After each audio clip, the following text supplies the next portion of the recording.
Ticket ಸಿಗದೇ ಇದ್ದದ್ದಕ್ಕೆ ಗುರುಚರಣ್ ಅವರು ವಾಗ್ದಾಳಿಯನ್ನ ನಡೆಸಿದ್ದಾರೆ. ಡಿಕೆ ಶಿವಕುಮಾರ್ ಹಾಗೆ ಡಿಕೆ ಸುರೇಶ್ ವಿರುದ್ಧ ಆಕ್ರೋಶವನ್ನ ವ್ಯಕ್ತಪಡಿಸಿದ್ದಾರೆ.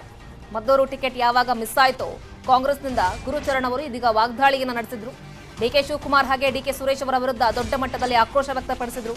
ಈ ಟೆರರಿಸ್ಟ್ಗಳು ಹಣ ಕೊಟ್ಟರೆ ಅವರಿಗೂ ಕೂಡ ಕಾಂಗ್ರೆಸ್ನವರು ಟಿಕೆಟ್ ಕೊಟ್ಬಿಡ್ತಾರೆ ಅನ್ನೋ ರೀತಿಯ ವಾಕ್ಪ್ರಹಾರವನ್ನ ಮಾಡಿದ್ದಾರೆ ಗುರುಚರಣ್ ಅವರು. ಇನ್ನು ಡಿಕೆ ಸುರೇಶ್ ಅವರು ಕಾಂಗ್ರೆಸ್ ಪಕ್ಷವನ್ನ ಹಾಳು ಮಾಡ್ತಾ ಇದ್ದಾರೆ ಅಂತ ಹೇಳಿ ಸಂಸದ ಡಿಕೆ ಸುರೇಶ್ ಅವರ ವಿರುದ್ಧ ವಾಗ್ದಾಳಿ ನಡೆಸಿದ್ದಾರೆ. ಡಿಕೆ ಸುರೇಶ್ ಅವರು ಪಕ್ಷವನ್ನೇ ತಮ್ಮ ಆಸ್ತಿ ಮಾಡ್ಕೊಂಡ್ಬಿಟ್ಟಿದ್ದಾರೆ, ತಮ್ಮನ ಮುಂದೆ ಡಿಕೆ ಶಿವಕುಮಾರ್ ಅವರು ಅಸಹಾಯಕರಾಗ್ಬಿಟ್ಟಿದ್ದಾರೆ ಅಂತ ಹೇಳಿ ಗುರುಚರಣ್ ಅವರು ಒಂದು ದೊಡ್ಡ ಮಟ್ಟದ ಬಾಂಬ್ ಅನ್ನ ಹಾಕಿದ್ದಾರೆ.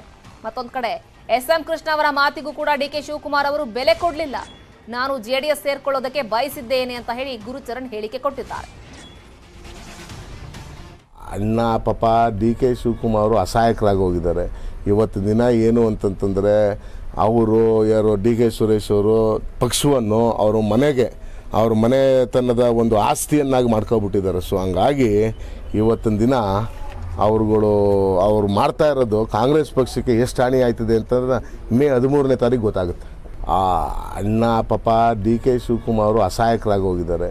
ಇವತ್ತು ದಿನ ಏನು ಅಂತಂತಂದರೆ ಅವರು ಯಾರು ಡಿ ಕೆ ಸುರೇಶ್ ಅವರು ಪಕ್ಷವನ್ನು ಅವ್ರ ಮನೆತನದ ಒಂದು ಆಸ್ತಿಯನ್ನಾಗಿ ಮಾಡ್ಕೊಬಿಟ್ಟಿದ್ದಾರೆ. ಸೊ ಹಂಗಾಗಿ ಇವತ್ತಿನ ದಿನ ಅವ್ರು ಮಾಡ್ತಾ ಇರೋದು ಕಾಂಗ್ರೆಸ್ ಪಕ್ಷಕ್ಕೆ ಎಷ್ಟು ಹಾನಿ ಆಯ್ತದೆ ಅಂತಂದ್ರೆ ಮೇ 13ನೇ ತಾರೀಕು ಗೊತ್ತಾಗುತ್ತೆ. ಹಾಸನ ಅರಸೀಕೆರೆಯಲ್ಲಿ ಇವತ್ತು ಜೆಡಿಎಸ್ ಅಭ್ಯರ್ಥಿಗಳು ನಾಮಿನೇಷನ್ ಅನ್ನು ಸಲ್ಲಿಸುತ್ತಾರೆ. ಹಾಸನದಿಂದ ಸ್ವರೂಪ್ ಪ್ರಕಾಶ್ ನಾಮಪತ್ರವನ್ನು ಸಲ್ಲಿಸಲಿದ್ರೆ ಅರಸೀಕೆರೆಯಿಂದ ಎನ್ಆರ್ ಸಂತೋಷ್ ಅವರು ನಾಮಿನೇಷನ್ ಅನ್ನು ಫೈಲ್ ಮಾಡಲಿಕ್ಕಿದ್ದಾರೆ. ಸೊ ಹಾಸನದ ಅರಸೀಕೆರೆಯಲ್ಲಿ ಇವತ್ತು ಜೆಡಿಎಸ್ ಅಭ್ಯರ್ಥಿಗಳು ಇಬ್ಬರು ಕೂಡ ನಾಮಿನೇಷನ್ ಅನ್ನು ಫೈಲ್ ಮಾಡ್ತಾರೆ.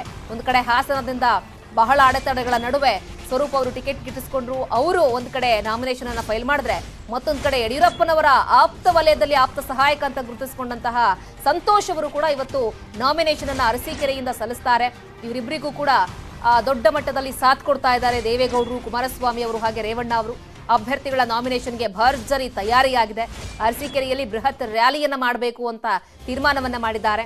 ಪ್ರಮುಖವಾಗಿ ಹಾಸನದಲ್ಲಿ ಪ್ರೀತಂ ಗೌಡ ಹಾಗೆ ಅರಸೀಕೆರೆಯಲ್ಲಿ ಕೆಎಂ ಶಿವಲಿಂಗೇಗೌಡ ಇವರಿಬ್ಬರ ವಿರುದ್ಧ ರಣಕಹಳೆಯನ್ನ ದಳಪತಿಗಳು ಮುಳುಗಿಸಲಿಕ್ಕೆ ಸಜ್ಜಾಗಿದ್ದಾರೆ.